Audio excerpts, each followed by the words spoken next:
Good afternoon. This is Jonathan Fitzner coming to you from the Ukraine, the former scary Soviet Union. No, it's not scary. Jesus is here, and I'm here, and it's amazing what the Lord is doing. I've watched with these eyeballs do stuff right in front of me. I'm supposed to tell you a story about what happened to me when I was over at this guy's house the other night. A brother locally here asked us to come to his house. Now, he's a believer. He's my brother. And I didn't understand why we went there, but, you know, I was there with the translator and a trainee, and we're there in this guy's house. And so we get inside, and like the first thing he prefaces the whole visit with is, hide your Bible when my wife comes. So I'm at this table.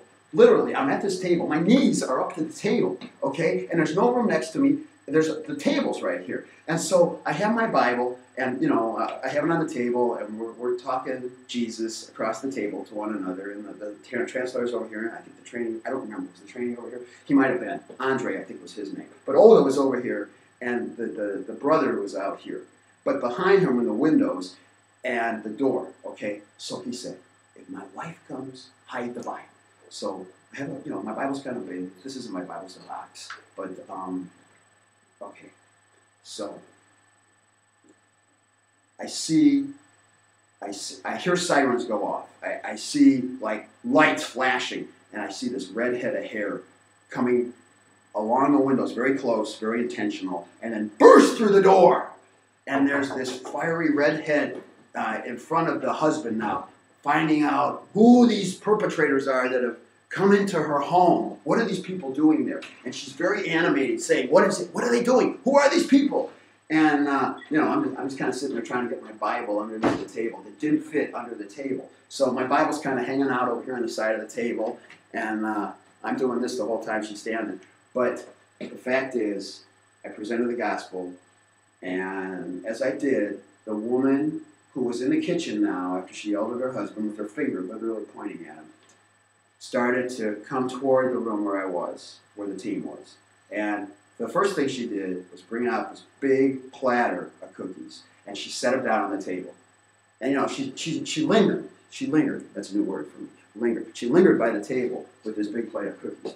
And she's got her ear real close to the conversation. So now it's all out. The Bible's out. We're preaching the gospel across the table to the husband, who already knows the gospel because he's our brother. But anyway, she's in here, and she's like just shuffling in and making reasons for her to be in the room. So the next thing she does, she brings out a pot of tea, and she carries in cups on saucers with little spoons and stuff, you know, Ukraine style, and puts them on the table. But every time she comes in, she stays a little longer, and she keeps, you know, just making sure her body's in the room so she can hear what we're talking about. So, all I know is the Lord was at work, and he was using the evangelism explosion outline. Because the next thing I know, the woman has served the tea, she served the cookies, but she never left the room. Now she's seated, and she's hearing the gospel.